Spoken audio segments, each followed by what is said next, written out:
ఎక్కడా అని పోవాలి ఏ వాడవాడదిగా ఏ వాడ నాకు స్థలము దొరకలేదు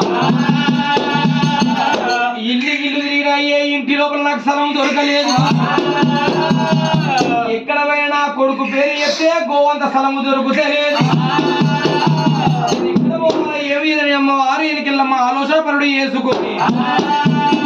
అమ్మవారి ఎన్నికెళ్ళమ్మ నా తల్లి తర్వాత తల్లి పిన తల్లి గంగమ్మనైనా 24 ఎదుల 20 గంగమ్మ 12 ఎదుల 10 గంగమ్మనైనా నా తల్లి తర్వాత తల్లి నా తల్లి గంగా భవాని నేను ఇలా గంగ కాడికి వెళ్ళిపోతా నేను గంగలో దాచుకుంటున్నది రేణుకాదేవి ఇల్లనాడు అమ్మవారి రేణుకా ఇల్లమ్మ గంగ కాడికి ఏ విధంగా వెళ్ళిందో ఇల్లనాడు డప్పు వారి ఇంటి లోపలనైనా ఏ గేటోలు ఏ గంగ మోగే తాళ్ళు పొంగ అమ్మవారి రేణుకా ఇల్ల వంగరంగ వైభవంగ వెళ్ళిపోతా ఉన్నది అరే జమేదారి తుమ్మేదారు